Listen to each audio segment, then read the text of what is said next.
साथ ही यश भारती सम्मान से पुरस्कृत की गई हैं। और सबसे अच्छी बात है ना कि लेकिन उस मिथ्या को तोड़ते हुए यानी रेलवे मेंस कांग्रेस ने एक नया कार्य किया हुआ।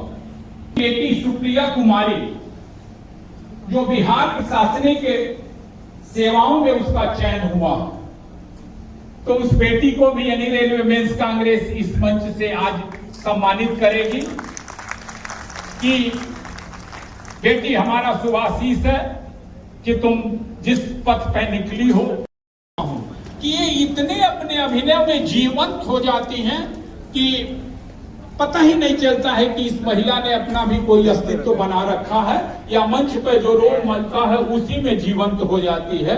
वैसे मीरा सिद्धगत किसी भी नाटक के सफलता का पर्याय वर्तमान समय में बन चुकी हैं, जो कि राष्ट्रीय स्तर पर कई पुरस्कारों से सम्मानित की जा रही है। रेलवे मेंस कांग्रेस ने एक अनोखा कार्य किया है, उस परंपरा को, तुलसी की परंपरा को निभाया है कि देवी पूजी पद कमल तुम्हारे, सुर नर मुनि सब होए सुखारे। जिस संगठन में महिलाओं के सम्मान से प्रारंभ हो, उस संगठन के हर कार्यक्रम में सफलता अपने आप का दायित्व मैं शिवेंद्र पांडे और स्वयं हमारा अनुज राजीव पाठक और इसके संकलन में दुर्गेश पांडे आदि का बड़ा महत्वपूर्ण रोल है।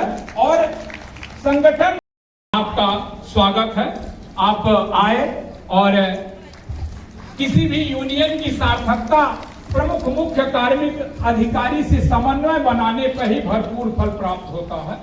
तो हम आप आदरणीय सर्वजीत सिंह जी से अनुरोध करेंगे, अखिलेश पांडे महामंत्री रेलवे मेंस कांग्रेस, श्री सुभाष दुबे केंद्रीय अध्यक्ष, दुर्गेश पांडे कोषाध्यक्ष आदि से अनुरोध है कि आप मंच पर दीप प्रज्वलन हेतु पधारें।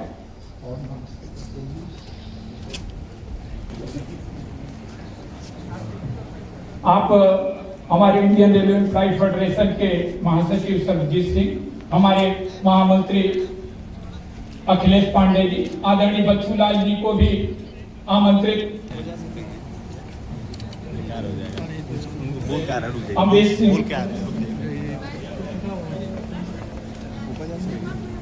जा सकते हैं, लेकिन यहाँ से यहीं से करना है।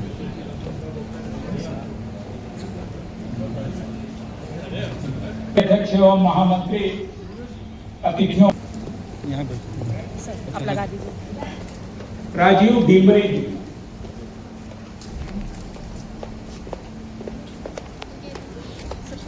सर फ्रंट पे लेके चेहरा।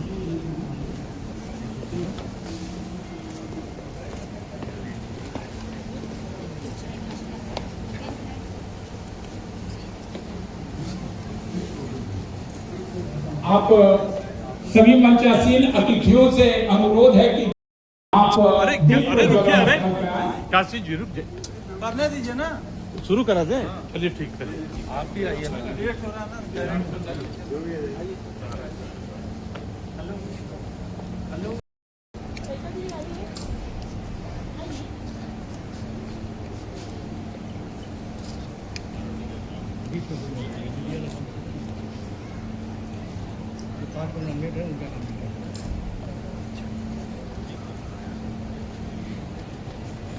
सुबह के बाद शाम होगी, जिंदगी प्रयासों से ही आसान होगी। किसी कार्यक्रम की शुरुआत दीप प्रज्वलन से हो, इससे अच्छी शुरुआत और क्या होगी, इससे अच्छी शुरुआत और क्या होगी। शुभम करोति कल्याणम आरोग्यम धन संपदाम शत्रु बुद्धि विनाशाय दीपम ज्योति नमस्तुते, दीपम ज्योति नमस्तुते। या देवी सर्वभूतेषु भक्ति रूपेण संस्थिता नमस्तस्यै नमस्तस्यै नमस्तस्यै नमो नमः। तत्पश्चात माता सरस्वती के चित्र पर माल्यार्पण। अंधेरा धरा पर कहीं रह न जाए, अंधेरा धरा पर कहीं रह न जाए, यानी रेलवे मेंस कांग्रेस के 14वें अधिवेशन का माननीय अतिथियों द्वारा दीप प्रज्वलन माता सरस्वती के चित्र पर माल्यार्पण होगा।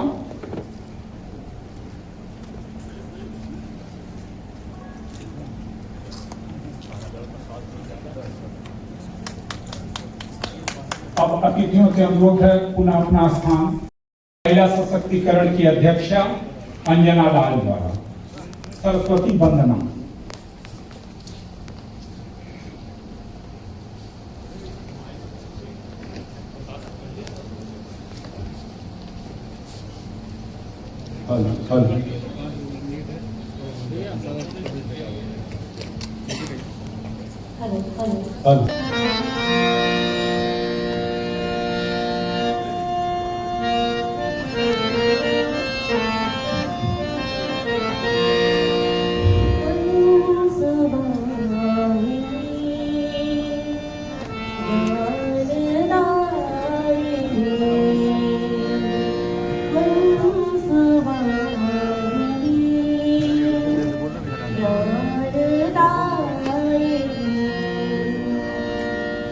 ज्ञान का भंडार दे, ज्ञान दे, सार दे, वरदान दे, सार दे, वरदान दे।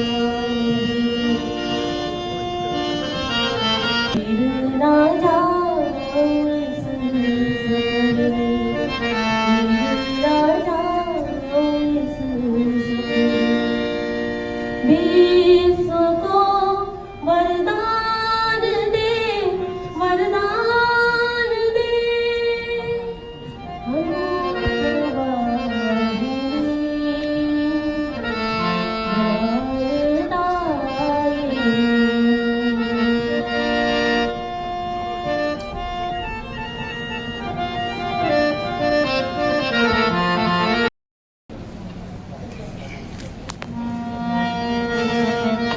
गजेंद्र ब्रजवासी ये बहुत बड़ा नाम है संगीत के क्षेत्र में।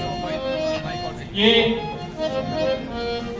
इनको बिस्मिल्लाह खां अवार्ड मिला है जो बहुत बड़ा अवार्ड होता है। इनके मुखारबिंद से आइए एक गणेश वंदना सुनते हैं। हमारे सभी आगंतुक मैं सभी को नमन करता हूँ। मुझे आदेश दिया गया है क्योंकि कीमती समय है गणेश भगवान के चरणों में कुछ शब्द रखने के लिए। दो शब्द मैं अपनी छोटी बुद्धि से आप सबके बीच में रख रहा हूँ। आशा है आपको पसंद आएंगे।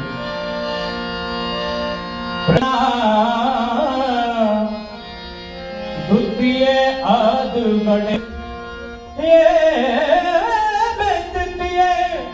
सुगुरु मा सार दे, मेरे कंठ करो परवेश। तेरी जय हो गणेश, तेरी जय हो गणेश, तेरी जय हो गणेश, तेरी जय हो गणेश, तेरी जय हो गणेश, तेरी जय हो गणेश, तेरी जय हो गणेश। अरे किस जननी ने तुम्हें जन्म दियो है, किस जननी ने तुम्हें जन्म दियो है, किस जननी ने तुम्हें जन्म दियो है, किस जननी ने तुम्हें जन्म दियो है, किसने दियो उपदेश। तेरी जय हो गणेश, तेरी जय हो गणेश, तेरी जय हो गणेश, तेरी जय हो गणेश।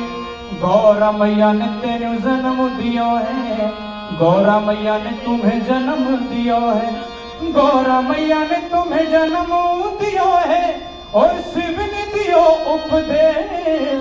तेरी जय हो गणेश, तेरी जय हो गणेश, तेरी जय हो गणेश, तेरी जय हो Ganesh.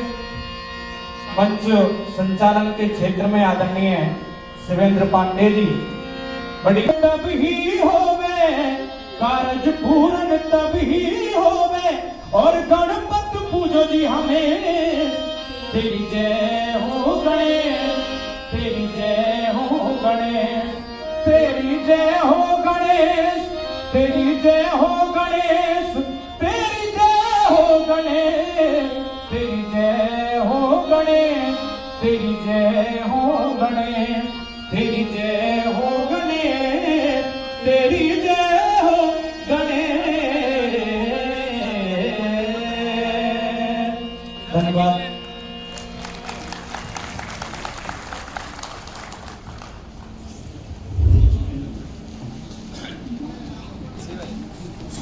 नसीमुर Rahman all India guard council के महामंत्री, अनुरोध है मंच पर विराजमान। श्री गणेश करते हैं और श्री गणेश करने के क्रम में अतिथि देवो भव कहती है भारत की धरा। आइए मंचासीन अतिथियों का स्वागत करके हम निभाएं परंपरा। अपने राजीव पाठक से अनुरोध है, क्रमबद्ध एक एक का नाम बुलाएंगे। मंच पर आसीन हमारे अतिथियों को सम्मानित करने के क्रम में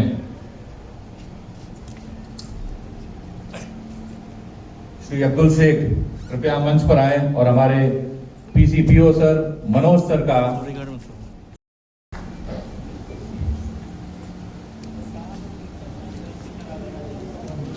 भैया इधर इधर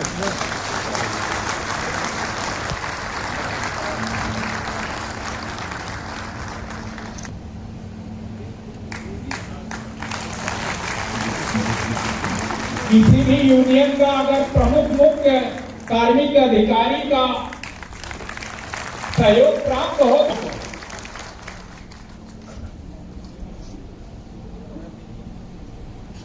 नहीं होनी चाहिए। जोरदार तालियों से स्वागत करें।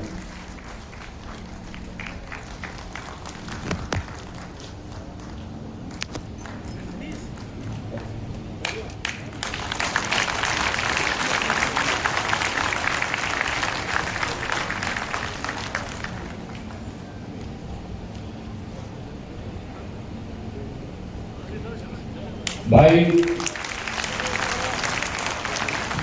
अगर राम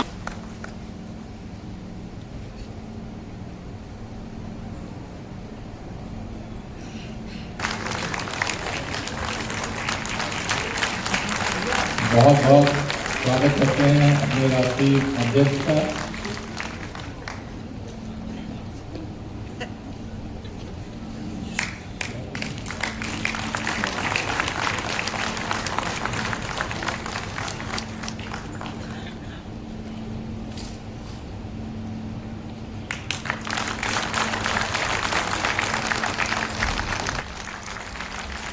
माल्यार्पण के पश्चात अंगवस्त्रम बहुत बहुत स्वागत है।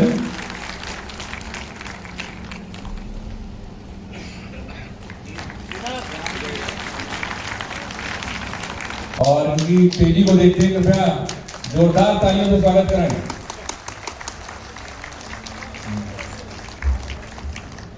छायाकार बंधुओं से अनुरोध है कि छाया कोर्ट में ही जाकर फोटो लें, मंच से हट जाए।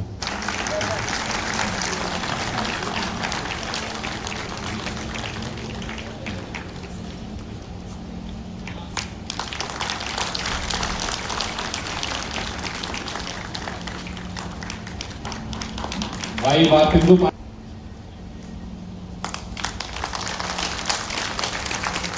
जोरदार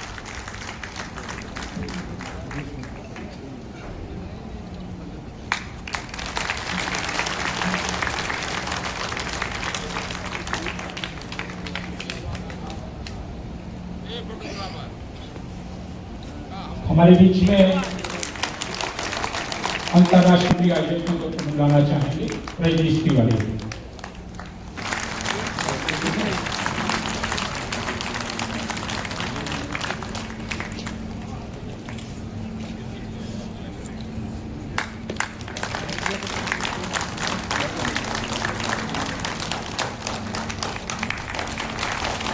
महेंद्र द्विवेदी कृपया मंच के नजदीक आ जाए।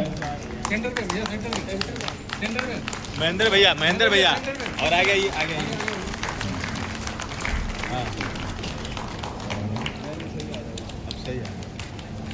ईसीआर से हमारे आए साथी अभिषेक जी का मंच पर स्वागत है।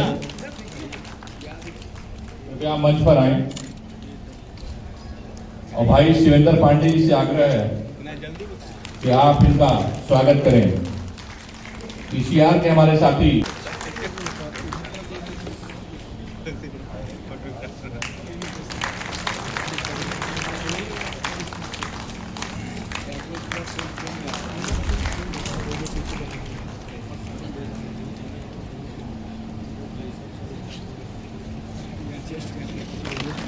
शंभू सिंह जी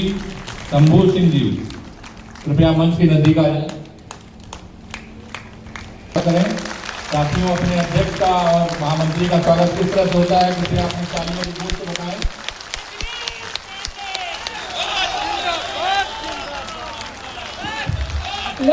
पांडे जिंदाबाद, अखिलेश पांडे जिंदाबाद, रेलवे कांग्रेस, IRF जिंदाबाद, अखिलेश पांडे संघर्ष करो, अखिलेश पांडे संघर्ष करो, IRF जिंदाबाद, अखिलेश पांडे जिंदाबाद जिंदाबाद, सुभाष तुम्हें संघर्ष करो, सुभाष तुम्हें संघर्ष करो, सुभाष तुम्हें जिंदाबाद, IRF जिंदाबाद, एनी रेलवे कांग्रेस तुम्हें जिंदाबाद, सुभाष तुम्हें जिंदाबाद। सुभाष दुबे जी यानी रेलवे मेंस कांग्रेस के हैं, आन बान शान, पूरा किए हैं सबके अरमान, बांटी है खुशी अपार, खुले हृदय से इस सभागार में है आपका स्वागत है बारंबार, स्वागत है बारंबार। तुम्हें संघर्ष करो, तुम्हें संघर्ष करो, तुम्हें जिंदाबाद, सुशील सिंह जी जो हमारे DLW के साथी हैं, कृपया मंच पर आए राकेश भैया और मनोज भाई से आग्रह करेंगे इनका स्वागत करें। साथियों, जोरदार तालियों से स्वागत करें, अपने अतिथियों के सम्मान में स्वागत करें। आराम आराम से।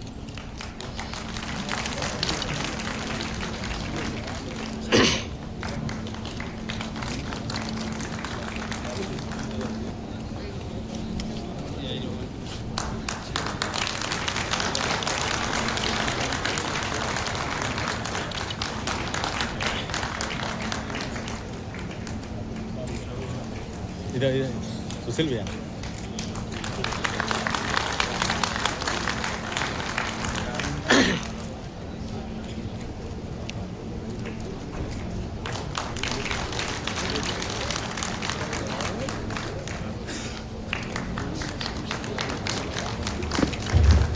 नौजवानों का इस मंच से स्वागत बारंबार है, स्वागत बारंबार है, सभी का सार्वजनिक स्वागत है, आपके घर का कार्यक्रम है। आइए कार्यक्रम को आगे बढ़ाते हैं नारी सम्मान के साथ।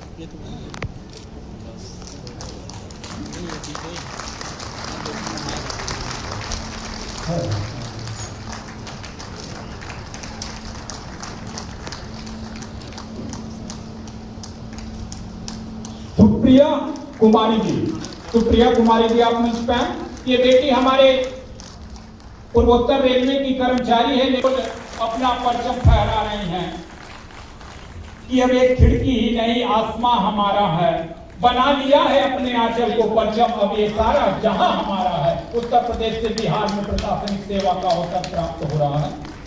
और अंशु तोमर जी उत्तर प्रदेश केसरी, महारानी केसरी, भारत केसरी, हिंद केसरी, कॉमनवेल्थ पुरस्कारों सहित इनको यश भारती पुरस्कार एवं रानी लक्ष्मीबाई पुरस्कार से सम्मानित किया गया है। Anshu Tomar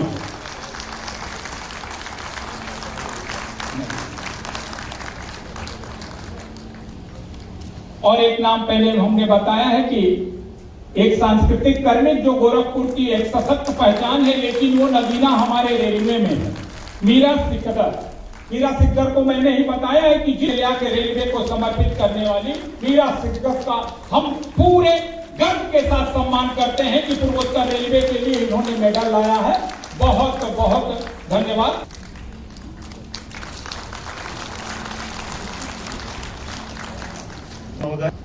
deputy CPO IR Shri Ashish ji, दोनों लोग इस मंच पर हैं, उनका मैं हार्दिक स्वागत एवं वंदन करता हूं। बाकी तो हमारे संगठन के साथी भी मंच पे हैं, मैं उनका भी हार्दिक स्वागत एवं वंदन करता हूं। और सामने बैठे वो लोग हैं जिनकी वजह से हम आज मंच पे आए, उनका भी हार्दिक स्वागत है, अभिनंदन करता हूं। और प्रमुख मुख्य सीपीओ महोदय और डिप्टी सीपीओ आईआर महोदय ने हम लोगों को भरपूर समय दिया और अब हम अपनी वाणी को विराम करते हुए मैं चाहूंगा उद्घोष लोगों से ये लोग सीपीओ महोदय को बुलाकर एमसी के समस्त पदाधिकारीगण, उपस्थित हमारे समस्त कर्मचारीगण, आपके इस पहले मुझको लगता है पहला अधिवेशन है इस तरह का आपका। इस अधिवेशन में आप सबों का मेरी तरफ से भी हार्दिक स्वागत है। श्रम संगठन का हम लोग ये ऐसा मानते हैं कि श्रम संगठन का जो एडमिनिस्ट्रेशन के साथ बड़ा नजदीक का रिश्ता होता है। बचपन में मेरी करियर की शुरुआत ईस्टर्न रेलवे से हुई थी और वहाँ पे श्रम संगठन बहुत मुखर हुआ करते थे।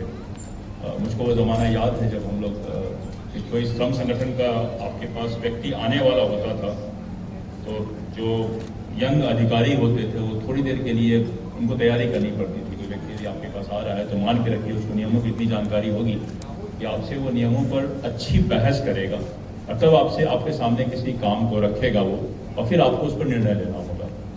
हम लोग हमेशा कहा करते थे कि यदि आपके लिए चूंकि यह संभव नहीं होता कि आप हर कर्मचारी से मिल सकें तो श्रम संगठन आपके लिए they are basically your eyes and ears, जो फील्ड में जाके लोगों से मिलते हैं, देखते हैं और आपको उनकी परेशानियों के बारे में बताते हैं और तब उसको आधार मानकर आप अपने कार्यशैली में और सुधार लाने की कोशिश करते हैं और ये कोशिश करते हैं कर्मचारियों की समस्याओं और उनकी परेशानियों का निराकरण हो सके। ये नया आपका यूनियन कंपैरेटिवली नया यूनियन है इस मायने में कि इस वर्ष आप इस पिछले इलेक्शन में आप 2 जोन में जीते हैं, पहले स्थान पर रहे हैं ECR और NER में। अभी मुझको बताया गया उसके अलावा 2 जगहों पे आप द्वितीय स्थान में रहे हैं और 3 प्रोडक्शन यूनिट में भी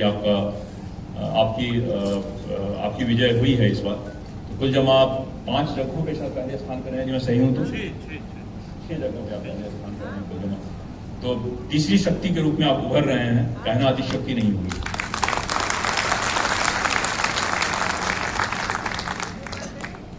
यूनियन का स्वरूप समय के साथ बदला है और जिस तरह से अभी कार्यशैली हमारी बदली है और जिस तरह से हमारे कर्मचारी उतने पढ़े लिखे नहीं थे और तब यूनियन कार्यालय उनका एप्लीकेशन बनाना ही एक बड़ा काम होता था और आज आप उस जगह आ गए हैं जहां आपका ग्रुप डी कर्मचारी भी मुझको लगता है ग्रेजुएट से कम का कोई बंदा नहीं है। तो आपके हर कर्मचारी आज पढ़े लिखे हैं तो उनका नेतृत्व भी अब अलग तरह का होना चाहिए। तो उसका नेतृत्व और ऐसे ज़माने में आप उनको नेतृत्व प्रदान करने की कोशिश कर रहे हैं। आप सबों को इस बात के लिए की बहुत बधाई कि वैसे समय में आप नेतृत्व उस समूह को दे पा रहे हैं जो पढ़ा लिखा अच्छा कर्मचारी है। रेलवे का कर्मचारी पहले की तरह अब आर्थिक रूप से भी बहुत कमजोर नहीं है। समाज की दृष्टि में हमारे यहाँ ग्रुप डी में काम करने वाला कर्मचारी भी कंपैरेटिवली संपन्न होता है और वैसी आर्थिक परेशानियां हमको नहीं होती। ऐसे में कर्मचारियों की परेशानियों को, उनकी दिक्कतों को और उनके नियम के अनुसार उनका जो अधिकार है उसको दिलाने की कोशिश करते रहना आसान काम नहीं होगा। मैं आपके इस जज्बे को, आपके इस नेतृत्व को अपनी तरफ से बधाई देता हूं और ये उम्मीद रखता हूं कि भविष्य में आपका नेतृत्व एडमिनिस्ट्रेशन के साथ मिलकर और अपने कर्मचारियों की भलाई के लिए जहां तक हो पाए अच्छा कार्य करेगा। हम लोग खुद से कोशिश कर रहे हैं, हमको लगता है हम लोग अपनी तरफ से जितना हो पा रहा है वो जरूर कोशिश कर रहे हैं और इसमें आपका सहयोग हमेशा मिलता रहेगा, ऐसी मेरी उम्मीद है। और आपके आगे आपके अच्छे नेतृत्व के लिए हमारी तरफ से शुभकामनाएं। धन्यवाद। मैं बताना चाहता हूं 2020-21 के बाद 2025 से हमें प्रमुख मुख्य कार्मिक अधिकारी के रूप में कोई सही व्यक्ति मिला, जिसकी वजह से हम लोग PNM में और किसी भी कार्य को कराने में, परीक्षा कराना हो चाहे जो भी कराना हो, तुरंत का तुरंत हाजिर जवाब देके कि ठीक इतने दिनों में हो जाएगा। और यह हम लोगों के लिए एक दुर्भाग्य भी है कि सितंबर माह में ही जो साहब हम लोगों को छोड़कर चले जाएंगे, सितंबर माह में आपका सेवानिवृत्त है, लेकिन कहते हैं जितना जो भी हमसे कराना हो नियमानुसार जल्दी जल्दी करा लो। बहुत बहुत आभार प्रमुख कार्मिक अधिकारी महोदय का। ने बड़ा अच्छा संवाद हम लोगों से बनाया। श्रीमान जी ये डिजिटल इंडिया है और युवकों का मार्गदर्शन वाला देश बन चुका है। और ये संयोग कहिए सुखद की पूर्वोत्तर रेलवे में युवाओं से युक्त यूनियन आई है। तो श्रीमान जी, मेरा अनुरोध केवल यही है कि हम लोग क्षमा वरण को चाहिए छोटन को उत्पाद कह रही महल को भजो जो भृगुमारी ला। हम लोग युवक हैं, युवा हैं, ऊर्जा में कर विचार है, जैसे कि इनकी पार्टी और इनका विचार है वैसे इनके वस्त्र हैं। तो बहुत ही बहुत स्वागत है, जोरदार तालियों से स्वागत करें।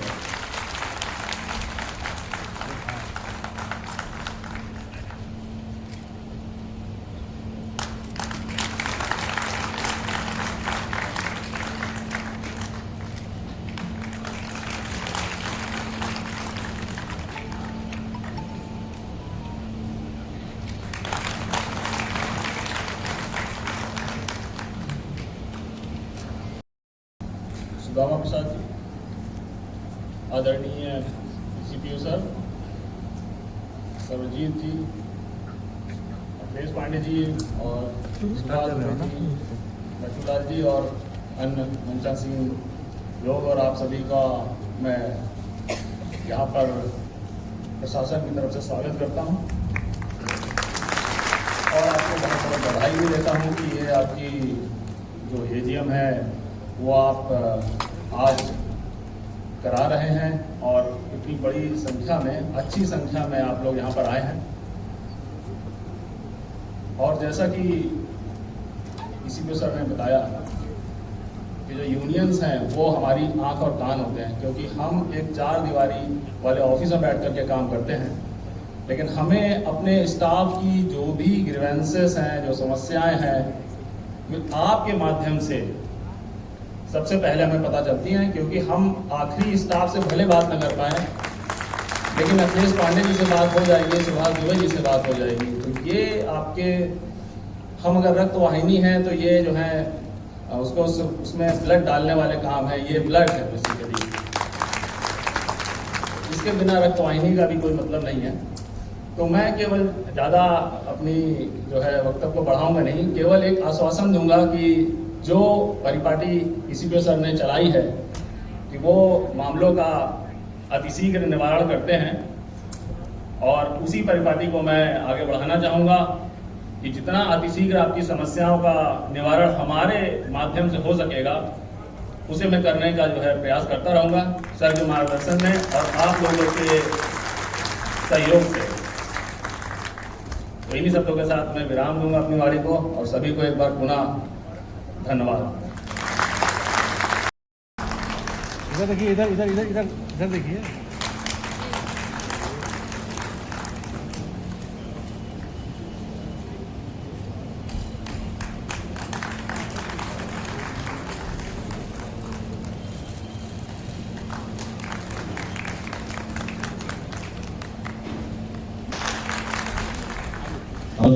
अपनी उपस्थिति दर्ज कराने वाले साथियों, इधर देखिए सर, इधर।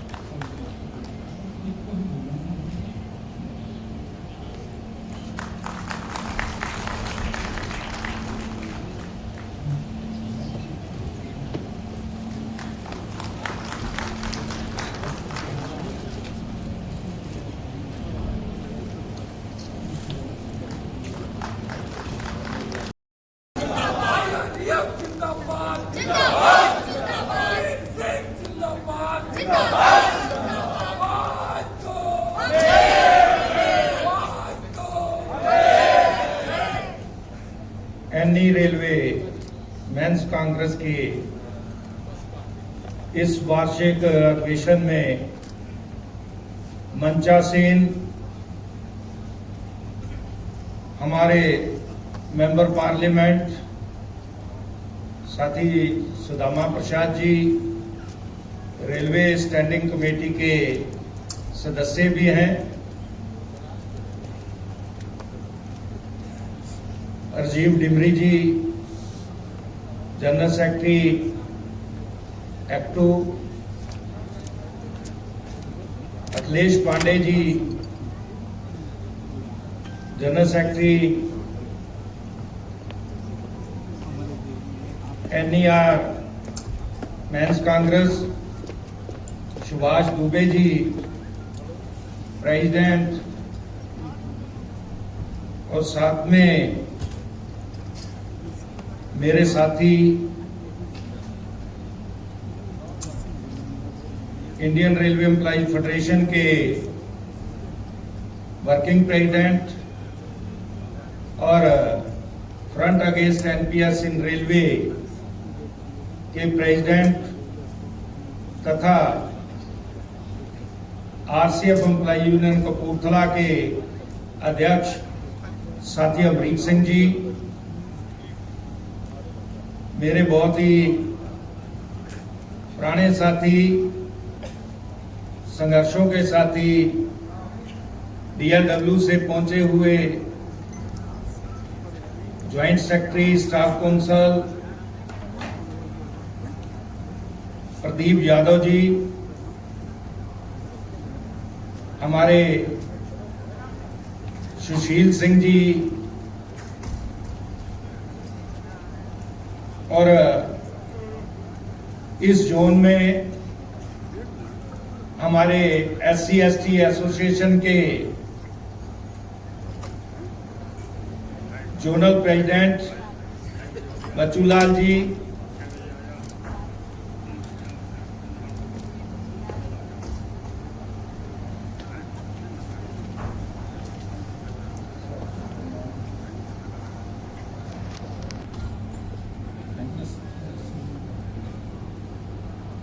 जनरल सेक्रेटरी नसीबुर रहमान जी, और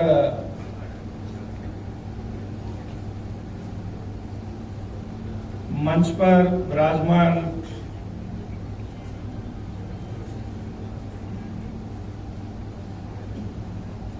अन्य मेरे संघर्षशील साथी,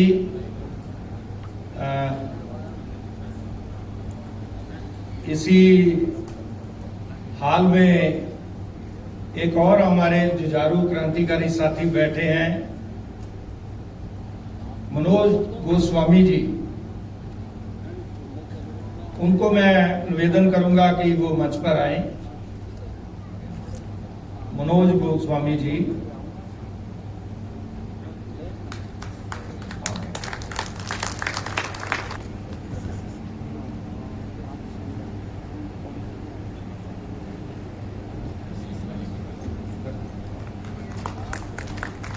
मैं राजीव पाठक की ऐतिहासिक धरती पर ये अधिवेशन उस समय में हो रहा है कि जब भारत सरकार भारतीय रेलवे का काम बहुत तेजी से बड़ी बड़ी कंपनियों के हाथों में,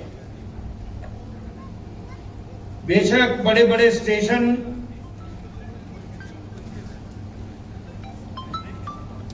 लगातार एक एक करके नहीं, 100 की गिनती में जो है वो निजी हाथों में सौंपे जा रहे हैं। जो कार्य हमारे रेल कर्मचारी कर रहे थे, उन कार्यों को लगातार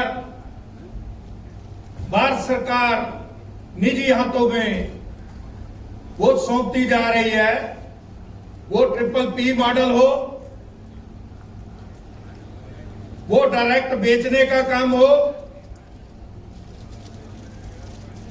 वो ओपन रेलवे हमारे जोन हो, बेशक प्रोडक्शन यूनिट हो, हर जगह कॉन्ट्रैक्ट सिस्टम, ठेकेदारी सिस्टम, इसमें लगातार बढ़ोतरी जो है दिन रात की जा रही है। और इसके उल्टा जो सबसे पहले करने की जरूरत थी, जो रेलवे में भर्ती वो बिल्कुल बंद की हुई है, जिसके कारण ज्यादा से ज्यादा मौके जो हैं वो सरकार या रेलवे बोर्ड, रेल अधिकारी वो लगातार प्राइवेट करने का काम जो है वो जोरों शोरों से चला रखा है। और एक बड़ी गिनती में जो है हमारे कर्मचारी वो रिटायर्ड हो रहे हैं। हर महीने जो है वो हजारों की गिनती में हमारे साथी जो है पूरी भारतीय रेलवे में लगातार रिटायरमेंट की तरफ बढ़ रहे हैं और हर महीने हो रहे हैं। साथियों, ऐसे समय में हमारे इस संगठन को मान्यता मिलना, मान्यता के बाद 2-3 चीजें बड़ी इंपॉर्टेंट। जब हम जीते थे तब भी मैं यहां आकर एनईआर में मैंने एक बात कही थी कि हमारी लड़ाई केवल सरकार के साथ नहीं, हमारी लड़ाई केवल अधिकारियों के साथ नहीं, हमारी लड़ाई वो सरकार के पिट्ठू, वो प्रशासन के पिट्ठू जो लगातार रेलवे को इस दशा तक ले जाने के लिए जो जिम्मेदार है, हमें उनके साथ भी लड़ना पड़ेगा। ये मैंने बात आपको कही थी साथी। और लगभग ये पांव जमाना कोई आसान काम नहीं था।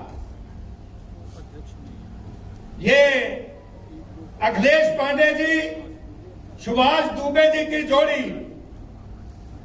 और इनकी पूरी टीम अपना सब कुछ जो बेहतर से बेहतर किया जा सकता है वो करके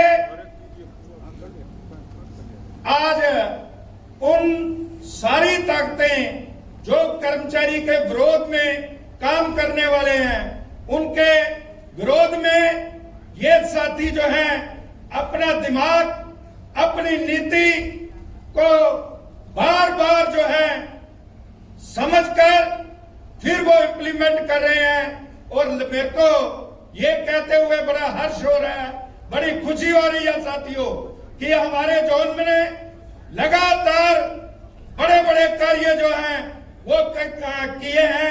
पीएनएम में बहुत बड़ी बड़ी डिमांड जो है उनको जो है मनवाया है। और ये सभी कुछ कुशल नेतृत्व के द्वारा और इनकी कुशल जो टीम है, जो हमारे नौजवानों की टीम है, जो ऊर्जा यहाँ पर हमने देखी है, इलेक्शन में भी देखी है और उसके बाद भी देखी है कि अपना कार्य कैसे करवाना है, तो कोई हमारे एनईआर मेंस कांग्रेस के साथियों से सीखे। हम इंडियन रेलवे एम्प्लॉय फेडरेशन की तरफ से साथियों 2 जोनों में हमें मान्यता मिली।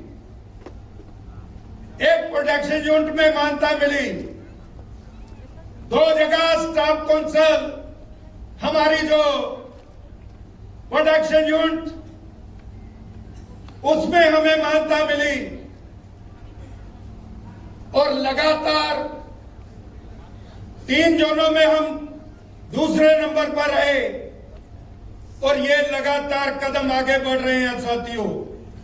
वो दिन दूर नहीं, एईआरएफ और एनएफआईआर की तरह आप लोग भी सेंटर में जो है आपको मान्यता मिलकर रहेगी। ये आपके साथ जो है ये आपके साथ ये हमारा वादा है साथियों। मैंने ये बोला कि एईआरएफ एनएफआईआर की तरह मान्यता मिलेगी, लेकिन काम उन जैसा नहीं होगा साथियों। काम उनसे अलग होगा। काम जहां पर हम लोग काम करते हैं साथियों, हम काम को रोकने वाले नहीं, हम काम को चलाने वाले लोग हैं। काम हमारा है, रेल हमारी है, लेकिन अगर कोई ये कहे कि कर्मचारियों की समस्याओं को बिना दूर किए हुए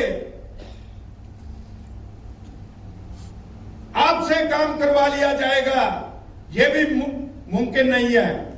हमारे संगठन का एक असूल है साथियों, अंगद की तरह जहां पैर जम गया सो जम गया, वो फिर उठता नहीं है साथियों, जितनी देर तक बात पूरी ना हो। सो साथियों, मेरे सारे डिवीजन के लोग, ब्रांचों के लोग यहां पहुंचे हैं। साथियों, इस अधिवेशन में हमने यहां से विचारों का आदान प्रदान करते हुए हमने एक अच्छी नीति जो है, इस समय में आपको जो एक्सपीरियंस हुआ है, क्या नई नीति लाई जा सकती है, किस प्रकार से प्रशासन को, सरकारों को अपनी मांगों के पक्ष में झुकाया जा सकता है, ये यहां पर बैठ के हमने उन पे विचार चर्चा करनी है। बहुत मेरे साथी, संघर्षों के साथी, जिनका बहुत एक्सपीरियंस है,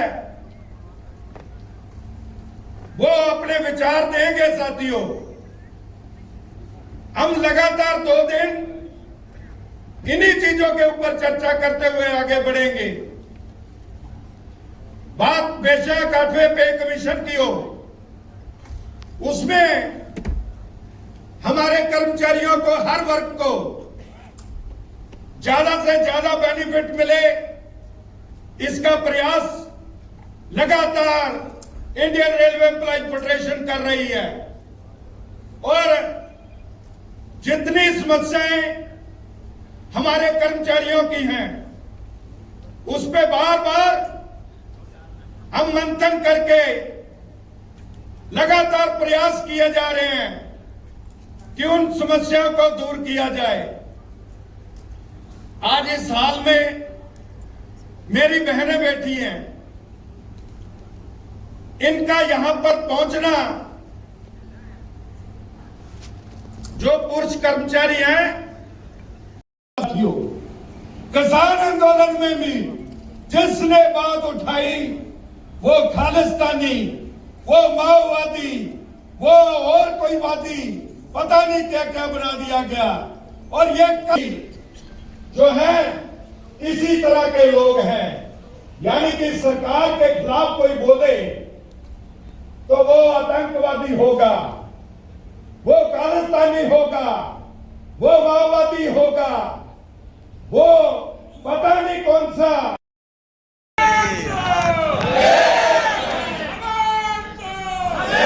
बीच में थोड़ा जगह दीजिए, बीच में। इंडियन रेलवे एम्प्लॉयज फेडरेशन जिंदाबाद, जिंदाबाद, इंडियन रेलवे एम्प्लॉयज फेडरेशन जिंदाबाद, जिंदाबाद, जिंदाबाद, रेलवे मेंस कांग्रेस जिंदाबाद, जिंदाबाद, जिंदाबाद, कर्मचारी एकता जिंदाबाद, जिंदाबाद, जिंदाबाद, आवाज दो हमें,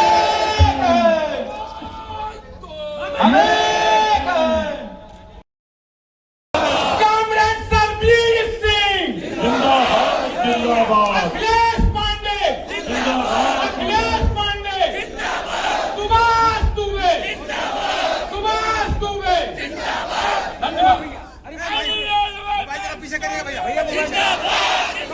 अब आगे अनुज राजीव के साथ अपना परिचय दिया। जोरदार तालियों से स्वागत करें हमारे अतिथि का। अब मैं आग्रह करूंगा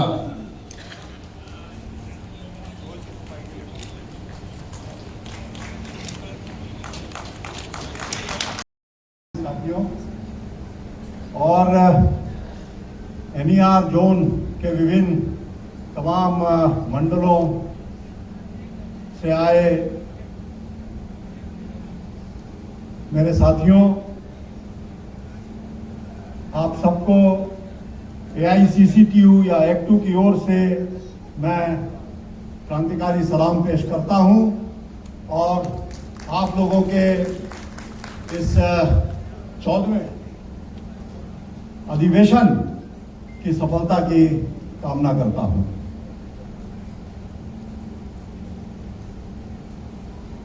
दूसरी बात मैं ये जरूर कहना चाहूंगा कि आमतौर पर रेलवे कर्मियों के सम्मेलनों में महिलाओं की संख्या जितने में मैं गया हूं कम से कम उसमें कमी देखी मैंने।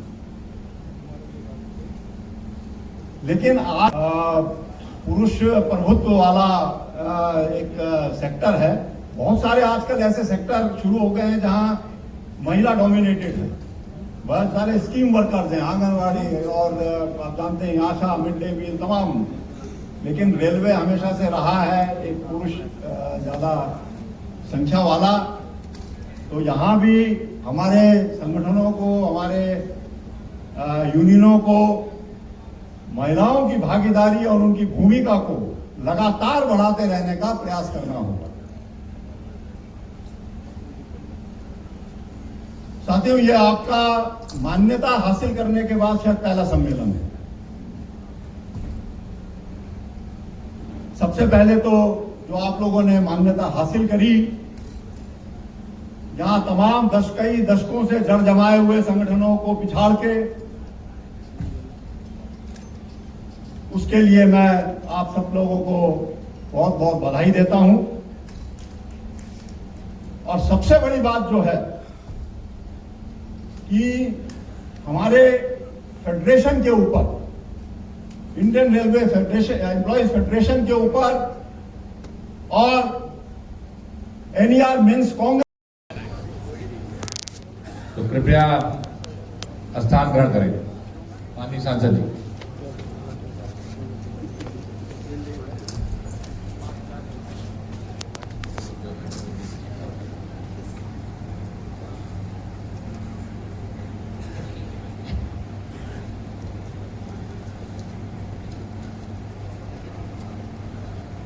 तो आज के इस त्रिवार्षिक महाधिवेशन के मौके पर मंच पर उपस्थित एक्टू के राष्ट्रीय महासचिव कॉमरेड राजीव डिमरी जी, IREF के महासचिव साथी Sarjit Singh ji, working president IREF साथी अमरीक सिंह जी, NERMC के महामंत्री साथी अखिलेश पांडे जी, SC/ST के अध्यक्ष साथी बच्चू लाल जी और NERMC के अध्यक्ष साथी सुभाष दुबे जी, मंच पर मौजूद CPIML स्टेट कमेटी के मेंबर यूपी के comrade Rajesh Sahni ji, trade union के पुराने नेता कॉमरेड BK सिंह जी, साथी प्रदीप श्रीवास्तव जी और मंच संचालक राजीव पांडे जी, और एक साथी हैं शिवेंद्र पांडे जी, और जितने साथी हैं महिला पुरुष साथी सब लोग। सबसे पहले बाबा गोरखनाथ की नगरी में मैं पहली बार आया हूँ, उन्हें प्रणाम करता हूँ और आप तमाम लोगों को जय भीमलाल सलाम करता हूँ। साथियों, हमारे यहाँ एक कहावत खूब चलती है, आप लोगों ने भी पढ़ा होगा किताबों में।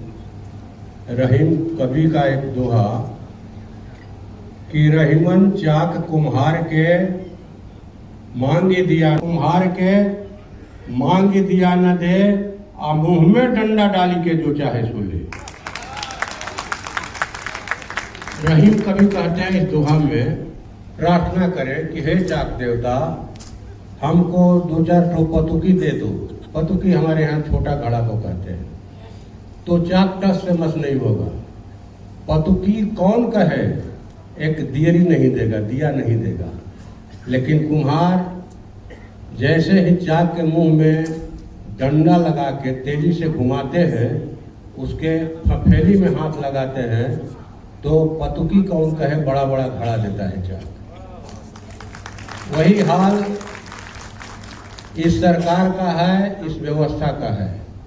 तो मैं समझता हूं कि इसी उक्ति को कायम करते हुए, इसी पर चलते हुए आज जो पुराने मठाधीशों का यूनियन था, उनको सब ध्वस्त करते हुए सभी इलाकों में जो हमारे मंच पर नेता बैठे हैं, नए यूनियन का झंडा लहरा रहे हैं, मान्यता हासिल कर रहे हैं।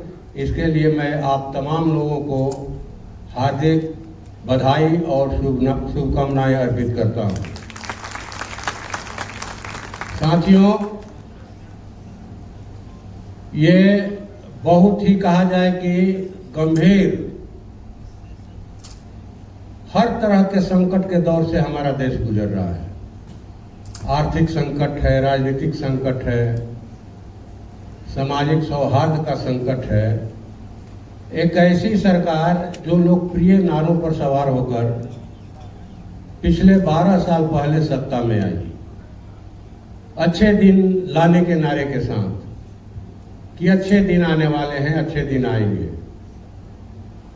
हमारी सरकार बनेगी तो हर किसी के खाते में 15 लाख रुपया देंगे, 80 लाख करोड़ विदेशों से काला धन लाएंगे, हर साल 2 करोड़ सरकारी नौकरी देंगे, महंगाई दूर करेंगे, किसानों की आमदनी दुगनी करेंगे। अब वो इसकी चर्चा नहीं करते। वो 12 महीना 24 घंटा गाय गैरू, हिंदू मुस्लिम, हिंदुस्तान पाकिस्तान, मंदिर मस्जिद के नशे में चूर रहते हैं।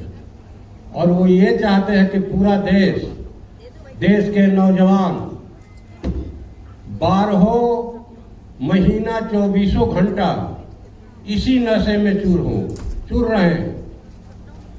वे अपने पेंशन की बात नहीं करें, वे अपने बाल बच्चों की शिक्षा की बात नहीं करें, वे स्वास्थ्य की बात नहीं करें। और उन्होंने इस देश को इतना नशे में चूर किया कि लोगों को तब होश आया जब ये मस्जिद तोड़ते तोड़ते मंदिर भी तोड़ने लगे। ये सरकारी नौकरियों को खाते खाते, रिजर्व बैंकों को लूटते लूटते ये राम मंदिर में भी डकैती डालने लगे। तब लोगों को होश आया ये तो इनका धंधा है, धर्म इनका धंधा है। आस्था जो है, धार्मिक आस्था, ये उसको औजार बना करके सत्ता में काबिज हुए। और अभी लोगों को समझ में आया कि ये तो इनका धंधा है, वोट का धंधा है। पूरे देश को लूट करके अडानी अंबानी। अभी पिछले दिनों आप लोगों ने देखा 3 कृषि कानून कोरोना काल में सभी को घरों में बंद करके 2021 में इन लोगों ने 3 कृषि कानून पेश किया था, 4 श्रम कोड पेश किया था कि अब जो है अनाज का भंडारण जो है, अनाज का उत्पादन जो है और उसका वितरण किसानों के हाथ से छीन करके वो अडानी अंबानी के हाथ में देना चाहते थे।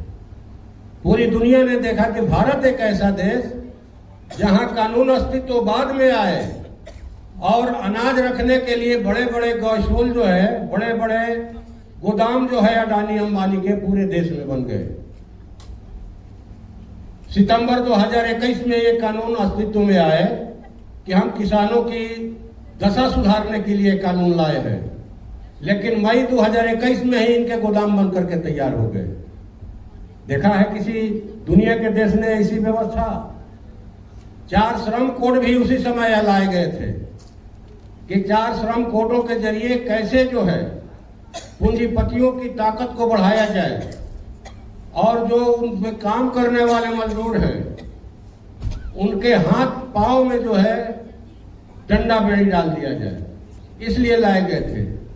तो हम तो तमाम चीजों के खिलाफ में लोकसभा में लड़ रहे हैं और जब तक सांस रहेगा हम लड़ते रहेंगे लोकसभा के अंदर भी लड़ेंगे, बाहर भी लड़ेंगे। हमारा रेलवे परिवार एक विशाल परिवार है। रेलवे को भारत का लाइफ लाइन कहा जाता है।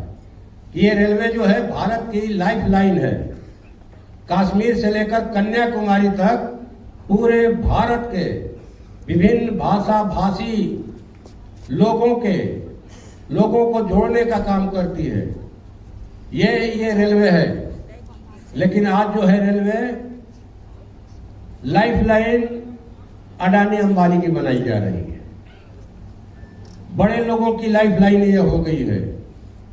रेलवे परिवार में जो रेल कर्मी शामिल हैं, रेल यात्री शामिल हैं, उसमें चना चोर गरम, चिनिया बादाम बेचने वाले हॉकर शामिल हैं, सफाई कर्मी शामिल हैं, सारे लोग हैं जो पैसेंजर लेकर स्टेशन तक पहुंचाते हैं यात्रियों को। वो सब लोग रेलवे परिवार के पहले सदस्य हुआ करते थे, लेकिन दुर्भाग्यवश कुली है, माल गोदाम के जो है पालदार हैं। लेकिन दुर्भाग्यवश पिछले 2 दशकों से हम लोग देख रहे हैं कि ये संवेदनशील रेलवे परिवार वो कहिए कि संवेदनहीनता का शिकार हो रहा है, और सरकार इस पूरे जुड़े हुए सूत्र को जो है छीन भिन करना चाहती है। सब जगह जो है अडानी अंबानी का राज। हाँ, अब तो मैंने कहिए कि जो रेलवे के बेडरोल लगाते हैं कर्मी, या जो मान लीजिए कि सफाई करते हैं, 8,000 10,000 पर उनकी बहाली हो रही है। बाहर में जो सफाई करते हैं उनकी 10-12 हज़ार पर बहाली होती है। रेलवे के 3 लाख पद खाली है, लेकिन ये आउटसोर्सिंग से जो है बहाली कर रहे हैं। हम मालूम हुआ कि इस जोन में 650 पद खाली है, 650 पद खाली है। रेल कर्मियों पर साथियों ने कहा कि कितना भारी दबाव है। इतना दबाव है कि लोगों को चिंता ही नहीं रहती है कि वो कहाँ खड़े हैं, और अचानक कोई ट्रेन सर से आती है और काटते हुए निकल जाती है गवर्नमेंट। हमने देखा, अभी पिछले साल की ही बात है, बरौनी रेलवे जंक्शन पर, नाम याद नहीं है, कोई डब्बा जोड़ रहे थे और बीच में उनकी जान जो है चली गई, दब करके 2 डब्बों के बीच में। काम का इतना बोझ है, आराम की कोई व्यवस्था नहीं। आराम करने वाली जो जगह है, अभी साथी एक बता रहे थे, पांडे जी हैं, डीटी साहब आ रहे थे, ये देखिए गोरखपुर में एक कर्मी का कब ये मकान धंस जाएगा, लेकिन कोई ठीक नहीं है। 3 साल से हम लोग कह रहे हैं कि इसको बनवाइए। तो ये ऐसी हालत हुई क्यों? मुझे ये बात कहने में बिल्कुल ही संकोच नहीं हो रहा है कि भाई पिछले हम लोग देख रहे हैं 2 दशकों से कि हमारी ट्रेड यूनियनें अर्थवाद का शिकार है। माने उनको महंगाई भत्ता बढ़वाना है तो वो आंदोलन करेंगी, हड़ताल करेंगी, लेकिन देश में कोई भारी परिवर्तन की लड़ाई होगी। अगर किसान लड़ेगा तो इससे हमको क्या मतलब है? अगर दिल्ली की सड़कों पर नौजवान लड़ रहे हैं तो उससे हमको क्या मतलब है? बुरा नहीं मानिएगा, मतलब है। आप भी अनाज खाते हैं, किसानों का पैदा किया हुआ अनाज आप भी खाते हैं। यहाँ जितने लोग बैठे हैं सब चाहते हैं कि हम जहां तक हैं, हमसे हमारा बेटा ऊपर जाए, हमारी बेटी ऊपर जाए। नहीं चाहते हैं अच्छा जीवन जिए, लेकिन क्या इस देश में ऐसा माहौल रह गया है? 28 छात्रों ने आत्महत्या कर लिया। नीट परीक्षा जो पेपर लीक हुआ, 28 छात्रों ने, कई आत्महत्या करने वाले छात्र छात्राओं के माता पिता आए हैं जंतर मंतर पर। आज बिहार बंद है। जो लाठीचार्ज हुआ वहां 22 तारीख को छात्र युवाओं पर भयानक, जहानाबाद में 20 राउंड गोली चलाई गई। लग रहा है कि आप मैंने किसी दूसरे देश की सेना से लड़ रहे हैं। दूसरे देश की सेना से जहां लड़ना है, जहां दूसरे देशों से आकर हमारे देश के अंदर जो आतंक पैदा करने वाले लोग हैं उनको पकड़ना है, उनसे लड़ना है, तो वहां तो ये गायब रहते हैं। और निहत्थे छात्र जो ये कह रहे हैं कि भाई इस देश की शिक्षा व्यवस्था को सुधारो, ये परीक्षा पेपर लीक क्यों हो रहे हैं? 90 पेपर उच्च शिक्षाओं के परीक्षाओं के लीक हुए। जब मैं पहली बार आया लोकसभा में 2024 में भी नीट परीक्षा का पेपर लीक हुआ था, उस समय भी गए थे जंतर मंतर पर। 23 दिनों तक नेहा आमीन और मनीष जैसे दर्जनों छात्रों ने अनशन किया वहां, सोनम वांगचुक बैठे, लेकिन सरकार को होश नहीं आया। सरकार को होश तब आया जब सरकार के खिलाफ में छात्र छात्राएं, युवक युवतियां सड़कों पर उतरी, उनके माता पिता उतरे, छोटे छोटे बच्चे उतरे और उन निहत्थे जो है बच्चों पर, उन नौजवानों पर हमारी पुलिस ने न सिर्फ लाठी गैस माने लाठी चलाया, अश्रु गैस के गोले छोड़ पिलेट गैस से हमला किया। एक छात्र एक अंधा हो गया। वाह, ये हमारे देश के भविष्य है। इनमें से ही अच्छे डॉक्टर निकलेंगे, इंजीनियर निकलेंगे, वैज्ञानिक निकलेंगे, डीएमएसपी निकलेंगे। और आप अपने देश के भविष्य के साथ ऐसा सलूक कीजिएगा। आपको शिक्षा से कोई मतलब नहीं, शिक्षा नहीं रहेगी। जवाहर यूनिवर्सिटी को गिरा रहे थे ये लोग, जेएनयू को आतंकवाद का कितना बदनाम किया जेएनयू को कि यहाँ जो है टुकड़े टुकड़े के गिरोह पलते हैं। तो लग रहा है कि कोई लोकतांत्रिक देश का प्रधानमंत्री देश नहीं चला रहा है। यही लग रहा है कि कोई सनकी राजा, कोई घमंडी राजा, अहंकारी राजा लाठी डंडे के जोर पर इस देश को हाँक रहा है। तो ये देश किसी के बाप की बपौती नहीं है, जिसको जो है चलने जो मन में आएगा कर लेगा। आप लोकसभा के अंदर सांसद विधायकों को खरीद करके, तोड़ करके, ईडी सीबीआई के बल पर, कोर्ट कचहरी के बल पर, एसआईआर के बल पर भले सरकार बना लीजिएगा, लेकिन सड़क पर सरकार आपकी नहीं बनेगी। सरकार बनेगी सड़क पर लड़ने वाले लाखों करोड़ों किसान मजदूरों का, सरकारी कर्मियों का, और ये राज बनकर रहेगा। उसी दिशा में देश बढ़ रहा है। तो मैं आपके इस मंच से इजाजत चाहूंगा कि उन छात्र युवाओं के आंदोलन का मैं समर्थन करूं, और जो नीट छात्र आत्महत्या कर लिए उनको मैं इस मंच से आप तमाम लोगों की ओर से श्रद्धांजलि देता हूं। साथियों,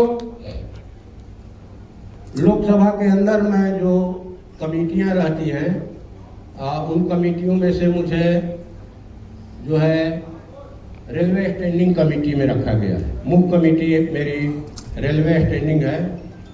हमारे 2 सांसद हैं, एक आरा से और एक काराकाट से कॉमरेड राजा राम सिंह, जो संसदीय दल के नेता हैं, वो तो हम तो वहां जाने के साथ ही रेल यात्रियों के सवालों को, आपके सवालों को, कूली पालदार खोमचा वालों के सवालों को, और सबसे ज़्यादा जो रेलवे में भीड़ बढ़ गई है, जो साधारण ट्रेनों में लोग भेड़ बकरी की तरह ठूंस करके यात्राएं करते हैं, यहाँ तक कि वो कटिहार से आरा तक शौचालय में खड़ा होकर चले जाते हैं। वैसे तमाम लोगों के सवाल को हम लोग उठा रहे हैं। और रेलवे स्टैंडिंग कमेटी में तो हमने प्रतिवाद किया कि जहाँ भी जिस जोन की भी बैठक होती है, वहाँ खूब सुंदर जो है प्रस्तुतिकरण किया जाता है। उसमें बुलेट ट्रेन का दिखाया जाता है, वंदे भारत का दिखाया जाता है, ठीक ना। तो हमने कहा कि भाई आप तो वंदे भारत से हमारा कोई एलर्जी नहीं है, विरोध नहीं है, बुलेट ट्रेन भी ले आइए, आप कोई विरोध नहीं है, लेकिन कभी कभार एक साधारण ट्रेन की भी फोटो जो है दिखा दीजिए, वो भी दिखा दीजिए। और मैंने देख रहा था क्या लिखा हुआ है इस पर, देखा इस पर, तो हम बता नहीं पा रहे कि ये बुलेट ट्रेन है कि वंदे भारत है। ये बैच पर जो आप लोगों ने दिया है, तो जो व्यवस्थापक है उनसे मेरी अपील है कि आप ठीक है दीजिए, आप देश के विकास का तस्वीर पेश कर रहे हैं कि भाई देश जो है इतना रेलवे हमारा विकास कर गया है। तो मुझे लगता है कि देश अगर इतना ही विकास कर गया रहता रेलवे, तो रेलवे को अडानी अंबानी को देने की जरूरत नहीं पड़ती, ठीक है ना। देश अगर ये तो यही दिखा कर कि रेलवे घाटे में जा रहा है, रेलवे के कर्मी जो है कामचोर हो गए हैं, इसीलिए आउटसोर्सिंग पर बहाली कर रहे हैं, और लगता है कि साधारण ट्रेनों की जरूरत ही नहीं है। तो हम ये राय है कि इस पर साधारण लोगों के साथ जो साधारण रेल यात्री हैं, जो वास्तव में रेलवे के लाइफ लाइन है, वही लोग रेलवे को चला रहे हैं, तो उनका भी एक फोटो यहाँ डाल दीजिए कभी, वो तो ठीक ना। मैंने हमको आश्चर्य हुआ कि भाई ये लड़ने वाले यूनियन का सम्मेलन हो रहा है और इसमें कहीं साधारण ट्रेन की चर्चा दो इसको भी रखते उसको भी रखते, तो खैर बुरा नहीं मानिएगा, मेरे मन में आया इसलिए हमने बोल दिया। अभी अधिकारी लोग आए, अधिकारी लोगों का भी वक्तव्य सुना, भाषण सुना हमने। तो हर जगह जहाँ भी रेलवे का या किसी सरकारी कंपनी का कोई सम्मेलन होता है, अधिकारी लोग भी आते हैं। ठीक है, सही है, क्योंकि आप नेता हैं, आप कर्मियों के मांगों को लेकर उनके पास जाइए, एक बेहतर तालमेल होना चाहिए। लेकिन मैं एक बात ये डंके की चोट पर कहना चाहता हूँ कि जब आपका संगठन मजबूत रहेगा तभी वो आपकी बात मानेंगे। अगर संगठन मजबूत नहीं रहेगा, उसके अंदर लड़ाकू तेवर नहीं रहेगा, तो कोई आपकी बात नहीं सुनेगा। हो सकता है 2-4 नेता लोगों का बात सुनेंगे, लेकिन जो आम रेल कर्मी हैं उनके हितों की बात कभी नहीं वो सुनेंगे। तो बात तो बहुत ज़्यादा है। एक जगह गया था मैं, हम लोग गए थे, दक्षिण भारत के रेल टूर गई थी, तो हम लोगों ने देखा कि एक जगह भाई कॉमरेड लोग ले गए थे, मीटिंग थी, भूख हड़ताल चल रहा था। तो वहाँ से आया तो देखा कि भाई विभिन्न विभागों का ये आया है, माने जो लोग बैग देते हैं, किताबें देते हैं। तो हमने देखा कि भाई एक सोना का सिक्का है, उसमें कोई कंपनी थी, इसको ने जो हो। फिर इसके बाद 3 ठो चांदी का गुल्ली, 100 ग्राम का इतना बड़ा, 2 50-50 ग्राम का। ये तो लगा कि भाई ये तो ठीक बात नहीं है। हमने दूसरे ही दिन जो रेलवे स्टैंडिंग कमेटी के चेयरमैन हैं उनको अपना पत्र दिया और लौटा दिया, कहा कि भाई ये ठीक नहीं, आप रेल यात्रियों की सुविधाएं बढ़ाइए और रेल कर्मियों की जो मांगे हैं उनको पूरा कीजिए। ये उचित नहीं है, सम्मान कीजिए। आप जैसे बुके दिया, आपने शॉल दिया, पैड दीजिए, डायरी दीजिए, कलम दीजिए।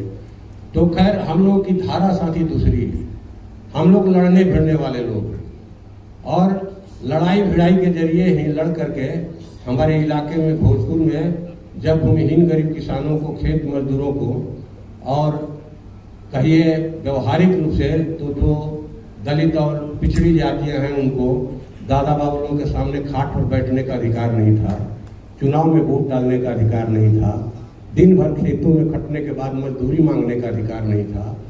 उन स्थितियों में हम लोग लड़ करके लड़ते लड़ते यहाँ तक पहुँचे हैं। आप जैसे साथियों ने ही, मेहनती साथियों ने ही 10 रुपया 20 रुपया चंदा करके 2 बार विधानसभा भेजा और लोकसभा में इस बार कहा कि नहीं लोकसभा जाइए, ठीक ना। तो हम आपकी लड़ाई लड़ने के लिए खेत मजदूरों को, भूमिहीनों की भी लड़ाई और दलित आदिवासियों की भी लड़ाई लड़ने के लिए, किसान मजदूरों, दुकानदारों और जो सरकारी कर्मी हैं विभिन्न विभागों की, उनकी लड़ाई लड़ने के लिए पहुँचे हैं। आज देखिए व्यापार की क्या स्थिति है देश में। करीब 20 करोड़ लोगों का खुदरा व्यापार से मन पेट चलता है, लेकिन एक ऑनलाइन व्यापार के जरिए ऐसा हमला हुआ है खुदरा व्यापार पर कि 40% ऑफलाइन कारोबार जो है वो कहिए कि प्रभावित हुआ है, ठीक ना। खास करके मोबाइल, रेडीमेड, यहाँ तक कि दवा, अब लट्ठों बतासा भी जो है ऑनलाइन आ रहा है। तो जो चट्टी बाजारों में दुकान खोलकर बैठे हैं दुकानदार, वो क्या करेंगे भाई, वो बैठकर पंखा से माछी मारेंगे, पेना से माछी मारेंगे, उनका घर परिवार कैसा चलेगा। तो एक ऐसी सरकार जो हर किसी के मुंह से रोटी छीन लेना चाहती है, हाथ से रोजगार छीन लेना चाहती है, सिर से छत छीन लेना चाहती है, इसलिए ऐसी सरकार को बदलना इस देश के हर नागरिक का पुनीत कर्तव्य है आज की तिथि में, और आप तमाम लोगों का भी है। इसी अपील के साथ कि आने वाले दिनों में आप अपनी लड़ाई जरूर लड़िए, फैलाइए और सभी जितने संगठन हैं रेलवे में सबको एक मंच पर ले आइए। जैसा कि हमारे जनरल सेक्रेटरी ने कहा, साथी सरजीत सिंह जी ने, आप वैसा कीजिए। और जो दूसरे तबके लड़ रहे हैं, जनता के मेहनत कश तबके, जिनसे हमारा सरोकार है, ऐसा कोई तबका नहीं जिससे हमारा कोई सरोकार नहीं हो, सबसे है। इसलिए आपको दुकानों पर जाना है खरीदारी करने के लिए, आपको किसानों का पैदा किया हुआ अनाज पैदा खाना है, आपको जो है अपने बाल बच्चों को बेहतर शिक्षा देना है। तो सबसे मतलब रखिए और जब भी जहां उनको जरूरत पड़े, आप अगर रोड पर जुलूस प्रदर्शन नहीं कर सकते तो कम से कम अखबार में एक बयान ही जारी करके उनका मनोबल बढ़ाइए। धन्यवाद।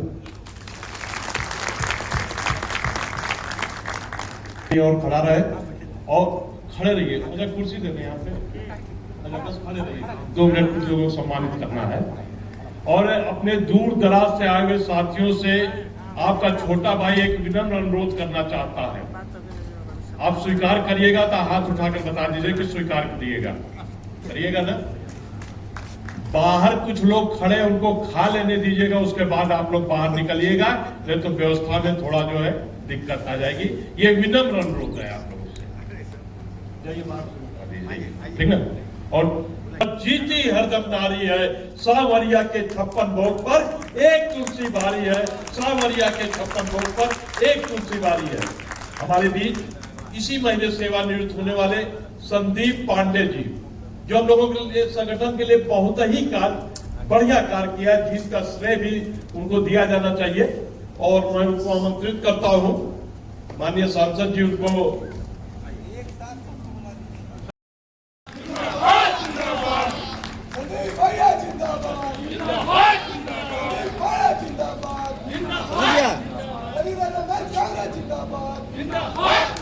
मैं इसके बाद जागीर सिंह को मंच पर बुलाना चाहूंगा सम्मानित करने के लिए। श्री जागीर सिंह जी, भैया श्री हरि प्रकाश सिंह जी को मैं सादर आमंत्रित करना चाहूंगा, मंच पे आवे। रेलवे मेंस कांग्रेस के लिए अपना बहुत ही योगदान दिया। शंभू सिंह बिसेन जी,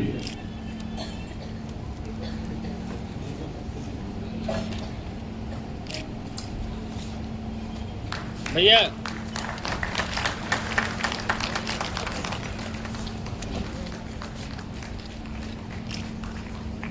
जयलाल जी भी आ गए हैं।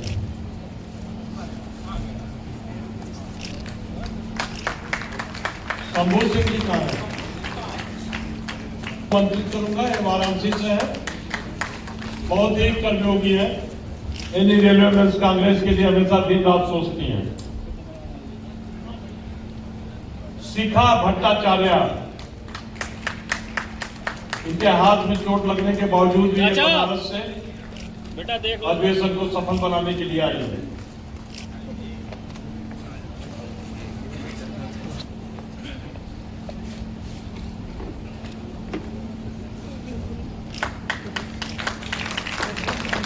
भैया जिंदाबाद, जिंदाबाद, जिंदाबाद, भैया जिंदाबाद, जिंदाबाद। हाँ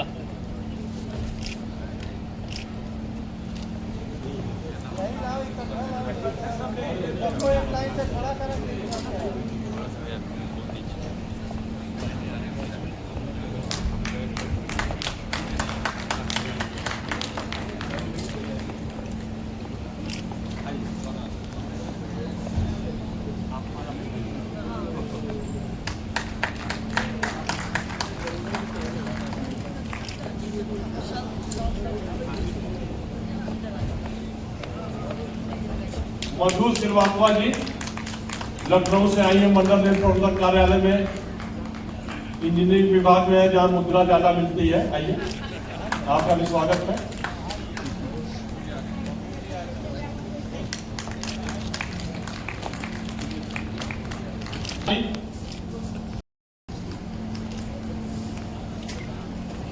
संगम, इसके बाद शर्मिला दुबे जी, ये मेरी पत्नी है। ये खाना बनाने में जब हम चुनाव दौरान निकलते थे, खाना बनाकर जरूर दे देती थी। हमसे ज्यादा ये संघर्ष करती थी, हम बाहर संघर्ष करते थे, घर में जूझती थी। आइए, आपका भी स्वागत हो जाए। शालिनी घोषाल बरसात में है, गोरखपुर मैकेनिकल बरसात में कर्मयोगी है।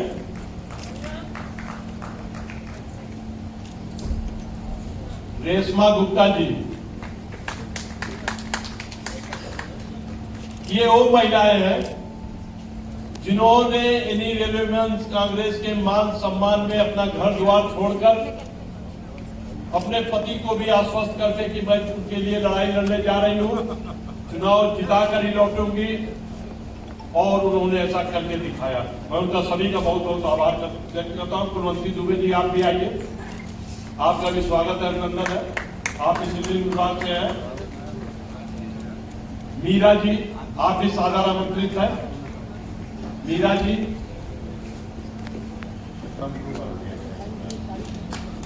सबनम का तो हो चुका है, आप भी आइए, साधारण आमंत्रित है।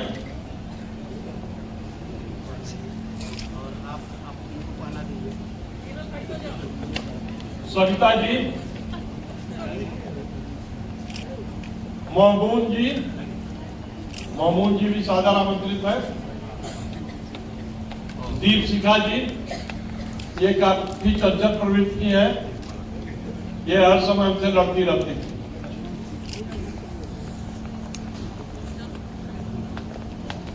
अब मैं सरिता मिश्रा जी को भी मंच पे बुलाना चाहता हूँ। सरिता मिश्रा जी हमें और प्रेमवदा जी का सम्मान करें और सांसद जी के साथ मिलकर उनको माला भी पहनाएं। आमंत्रित करते हैं निर्मला जी।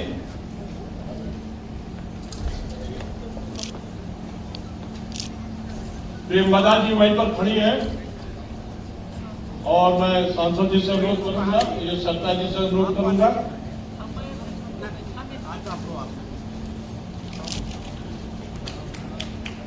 और अंजना लाल जी जो मंच पर ही हैं। सरिता मिश्रा जी, आप इनका भी स्वागत करिए, सम्मान करें। सांसद जी भी आप अंग वस्त्र देकर उनको सम्मानित करें।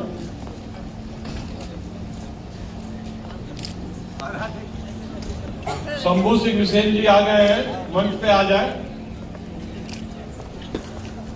विवेक तिवारी जी, जो CPTI अभी हाल ही में जो है हमारे ख्याल से 30 जून को सेवानिवृत्त हुए हैं और उसके बाद इन्होंने कहा कि मैं सारा अपना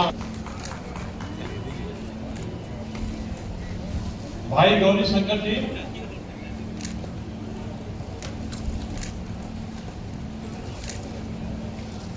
हो सकता है वो बाहर हो, भी आ जाए।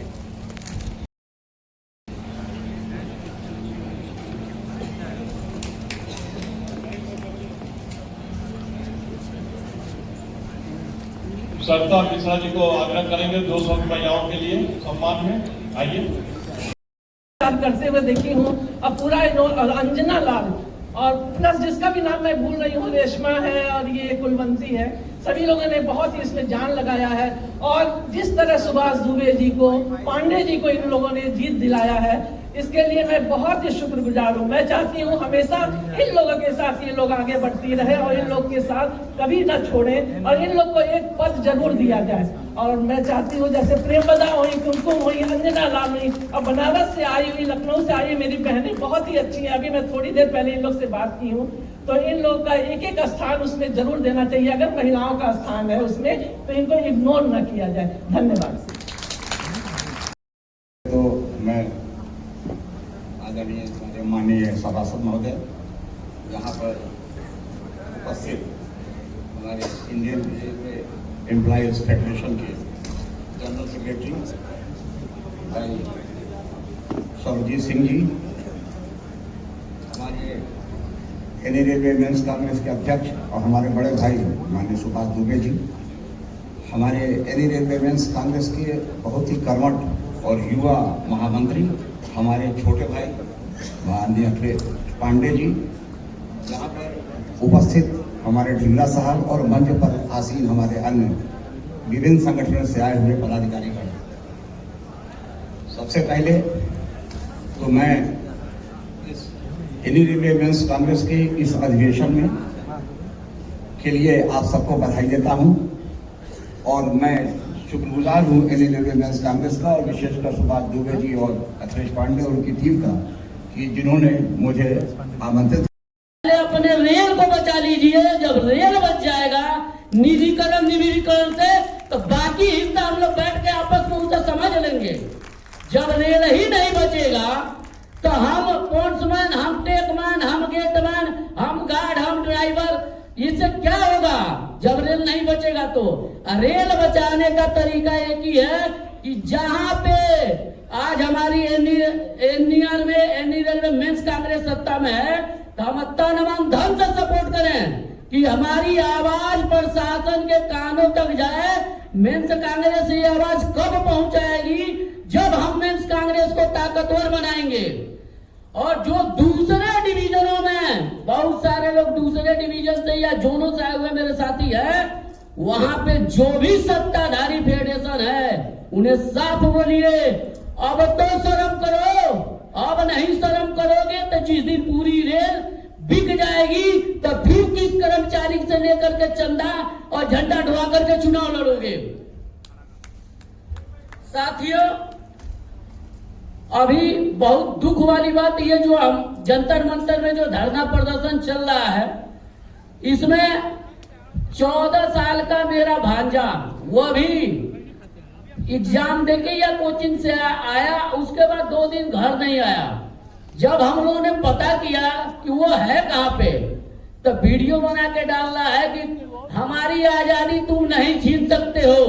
तो मैं इस मंच से एक ही चीज कहना चाहता हूं कि इसमें कोई 14 साल का नहीं है। हम एक सेंट्रल गवर्नमेंट के कर्मचारी हैं, कोई भी 24, 30, 35 साल के नीचे का नहीं है। तो जब 14 साल का लड़का अपने अधिकार के लिए, उसे पता नहीं कि उसका भविष्य क्या है, तो हम क्यों नहीं अपने अधिकार के लिए अपने संगठन को मजबूत कर सकते हैं?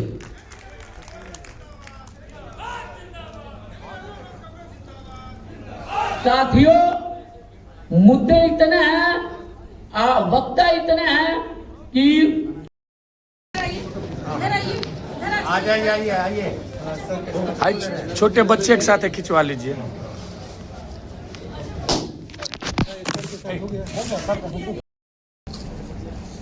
मैं अपनी बात शुरू कर रहा हूं कि मैं अक्सर बात कहता हूं कि जिस संघर्ष में हमारी बहनाएं, हमारी माताएं कूद जाती हैं, वो संघर्ष कभी हरा नहीं करते साथी। आज जिस दौर में हम लोग जी रहे हैं, मेरे से पहले वक्ताओं ने बहुत सारी बातें कह दी हैं। रेलवे की परिस्थितियां जो बनी हुई हैं, मैं उस पर बाद में आऊंगा। पहले मैं, क्योंकि फ्रंट अगेंस्ट एनपीएस रेलवे की तरफ से आपके सम्मुख हूं, तो मैं कुछ बुनियादी बातें आपके सामने रखना चाह रहा हूं। साथियों, 2013 की बात है, जब पीएफआरडीए बिल को कानून बनाया गया, उसके जस्ट बाद हमने एक सेमिनार किया। वो डेमोक्रेटिक टीचर फ्रंट के हमारे नेता थे। जब बातचीत से पहले हम अंदर बैठकर कुछ चर्चा कर रहे थे, तो मैंने उनसे सवाल किया, अपने अंदर का डर उनके सामने रखा कि भैया एनपीएस और कुछ कोई चीज नहीं है। एनपीएस हमारी पेंशन का निजीकरण है, और जो 91 में मनमोहन सिंह जी नीतियां लेकर आए थे, उदारीकरण, संसारीकरण, निजीकरण, उसका एक छोटा सा हिस्सा है, जिसके खिलाफ देश भर की बड़ी बड़ी ट्रेड यूनियनें, बड़ी बड़ी राजनीतिक पार्टियां दम तोड़ चुकी हैं। हम उसके खिलाफ कहां तक लड़ पाएंगे? तो साथी ने जो जवाब दिया, वो मैं समझता हूं कि इस पूरी मूवमेंट की बुनियाद बना। क्या कहा उन्होंने कहा, अमरीक सिंह, अगर हम ठेकेदारी, निजीकरण, आउटसोर्सिंग चलाते रहें, हमारी बात कोई नहीं सुनने वाला। हमारे आसपास आए दिन निजीकरण हो रहा है, आए दिन ठेकेदारी हो रही है, आए दिन काम आउटसोर्स हो रहा है, परंतु हम कर्मचारियों को लगता ही नहीं है कि हम पर कोई खतरा है। उन्होंने कहा कि अगर आप लोगों को एनपीएस समझा गए, तो आप एनपीएस से शुरू करके निजीकरण, उदारीकरण, संसारीकरण से लेकर कोई भी जंग लड़ सकते हैं, परंतु अगर आप निजीकरण चलाते रहे तो कोई आपकी बात सुनने वाला नहीं होगा। और मुझे लगता है कि जो ट्रैक, हमारे महासचिव जी बैठे हैं, जो ट्रैक हमने पकड़ा था वो बिल्कुल सही दिशा में है। आज 3 जोनों में मैं कह सकता हूं कि मान्यता में आए हैं। रेल कोच फैक्ट्री से जब हमने शुरू किया था संघर्ष, हमारे साथी कहते थे, बड़े बड़े संगठन मान्यता प्राप्त, वो कहते थे कि आज से आपके बाहर आपको कोई नहीं जानता। आज मैं फख्र के साथ कहता हूं कि आज भारतीय रेलवे में इंडियन रेलवे एम्प्लॉइज फेडरेशन का परचम जुड़ रहा है, और तेजी से जुड़ रहा है। और मैं जो बात कहना चाह रहा हूं, 1 अक्टूबर 2023 की रैली, अपनी बातों को समाप्त करूंगा। धन्यवाद। बहुत बहुत धन्यवाद कुलदीप यादव जी। अब आप सबकी मदद से करता हूं, पहली बार आया हूं। मंच पर बैठे हुए सभी मंचासन अधिकारी महोदय, पदाधिकारी महोदयों का नमन करता हूं कि आपने मुझे इस लायक समझा कि मैं इस मंच पे अपने ऑल इंडिया फ्रंट एसोसिएशन का कुछ पद रख सकूं, कुछ मांग रख सकूं और कुछ उनके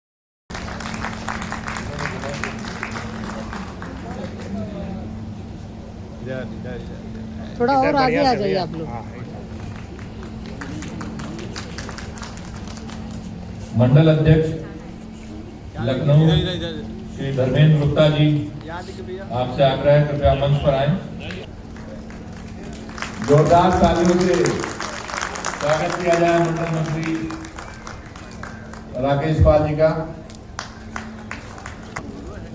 मनोज सिंह लेते रहो बात ना, ये सब जरूरी है। एक मिनट,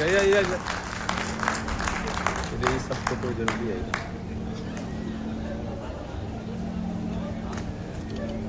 रुकिए रुकिए आराम से। हाँ यहाँ देखिए सर। मंडल मंत्री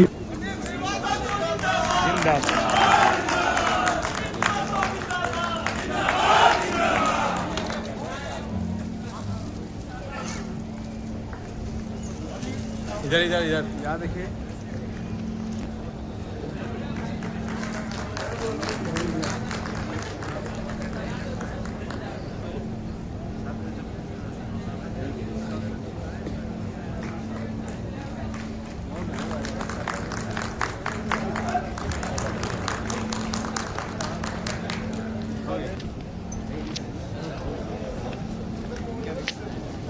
आनंद मिश्रा से आग्रह है, इनका स्वागत करें। यहाँ देखिए।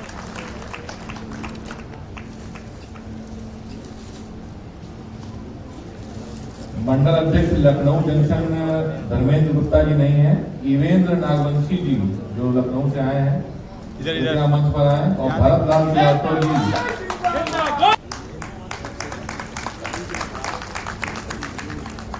इधर इधर इधर इधर इधर इधर बढ़िया से। आगे आगे आगे दीजिए। अरे तो घर में पता नहीं की बात की ना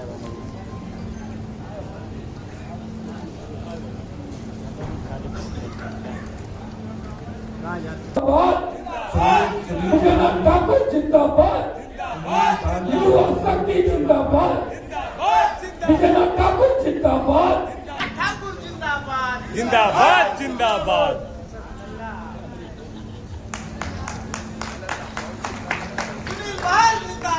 जिंदाबाद जिंदाबाद।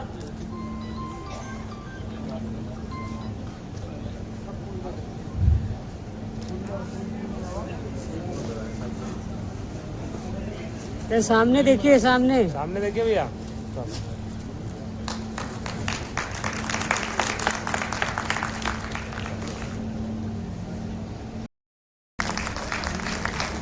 सुशील कुमार सिंह जी, राष्ट्रीय स्टेज के सामने बैठे तमाम डेलीगेट साथी जो लखनऊ मंडल, इज्जत नगर मंडल, वाराणसी मंडल और मुख्यालय के साथी यहाँ पे उपस्थित हैं और जिस तरह से कार्यक्रम सवेरे से चल रहा है, आप अपने धैर्यता का परिचय देते हुए अनुशासित तरीके से कार्यक्रम को आगे बढ़ा रहे हैं और ओपन सत्र की समाप्ति हो चुकी है। डेलीगेट सत्र का शुभारंभ हो चुका है। डायस पे बैठे इंडियन रेलवे एम्प्लॉइज फेडरेशन के राष्ट्रीय महासचिव भाई श्री सरजीत सिंह जी, कार्यकारी अध्यक्ष Indian railway employees federation FNPSR के अध्यक्ष कामरेड अमरीक सिंह जी, IIF के संगठन मंत्री जुमेरुद्दीन साहब, जो अभी आपके चुनाव अधिकारी नियुक्त हुए हैं, साथ ही BLW से चल के अध्यक्ष